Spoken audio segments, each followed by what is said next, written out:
Hi, my name's Bo Hansen. I'm a four-time Olympic athlete, a triple Olympic medalist, and long-time retired, and now the owner-director of Athlete Assessments. We work with organisations from a professional, amateur, college level perspective to help the teams perform at an even higher level. I'm constantly working with athletes on a day-to-day basis. This video is specifically for you as an athlete, and I put myself back in the position of being an athlete myself, and if I was subjected to a level of forced not being able to do my sport at the level that I did it before, what would be the critical things that I would need to know when I'm about to start re-engaging with my sport. So I've put together just 4 critical things for you to be aware of when you recommence your sport.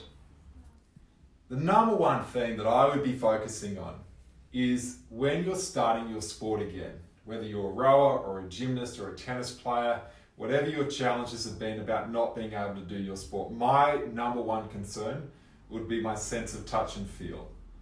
For a rower, I rowed at those Olympics, and the reality is that we can stay fit in other ways. We can go running, we can go to our home gym, for example, do exercise outside, and we can certainly get on the machine and actually row, but we're not on the water, and we're especially not on the water with all of our crew members.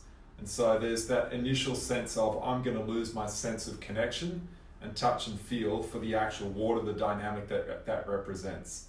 So my lesson would be to make sure that you just recommence really slowly. Always remember that if you want to progress quickly, you actually have to go slow. You have to be deliberate, you have to re-find your sense of feel. Most importantly, you must be patient with yourself, and you have to trust that your sense of feel, you've found it before and you will find it again. But if you rush it, it will take longer to get back to that point where you need to be. So re-establish your rhythm and your sense of feel by going slowly and deliberately. Try to do a little bit of visualization of what it was like before you actually turn up to your first practice. Number 2, I would be refocusing on what are my individual goals. And I'd also focus on what are my team goals, and I'd be focusing on what do my fellow team members want to achieve in this new season. So when we talk about refocusing on your individual goals, there's a lot that's changed. The state that you're in right now, be realistic with what you've done during the COVID-19 crisis, and think about where you are and where you want to get to, and set for yourself some incremental growth, improvement style goals that you have total control over. It may not be realistic to always be focusing right now on the national championship or an Olympic gold medal. You can have them as a dream goal in the future, but come back to what can you do today, this week, this month, and what progress you're looking to make, and share your goals with your coach. It's really important that you're proactive in establishing what you want to achieve. Talk to your fellow team members about what their goals are, and ultimately, if you can find some strategies to work with your team members to hold each other accountable, you'll find that you'll be on your path to achieving those goals in a much, much quicker way than if you're just doing it on your own. So re-establish what your goals are and what you want from your season. Number 3, given that you've had a significant break away from your team and all of the relationships that you come to know so well, the third part is to reconnect. So think about reconnecting with your fellow team members. So what do you need to know about them? What do you need to remember about them? How do you need to communicate with them? How do you give them feedback? What do you need to do to be proactive about developing a more effective working relationship with them? Do you remember their style of play? Do you remember some of the unique things that they did? And do you remember what you do? And so be open and share some of those qualities. I know it's an unusual conversation. I know a lot of teams don't normally have that conversation. But we're all about having those conversations that people would not normally happen.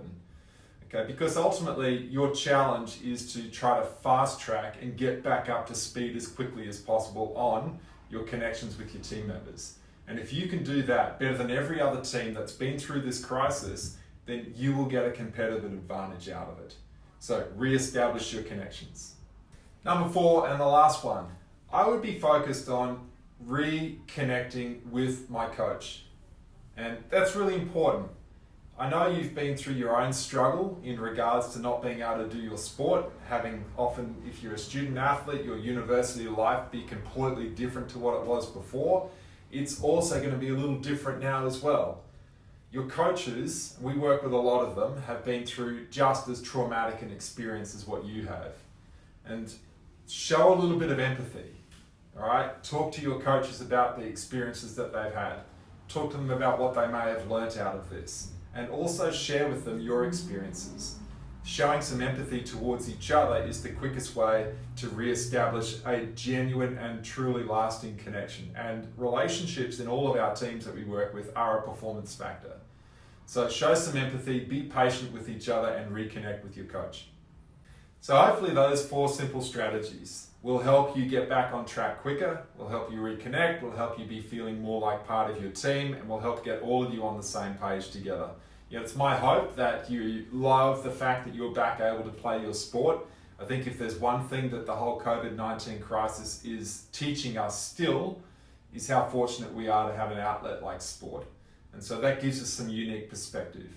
If you're one of those athletes that takes the additional step and shows that initiative and is proactive about taking control of your own situation and trying to have a really positive impact on your team and your team members, then you can expect to see some really significant things happen, because the reality is that a lot of people don't do that. And so take the additional steps, try to put what I've said into practice, and I hope that you have a really wonderful season and enjoy it for all of its worth.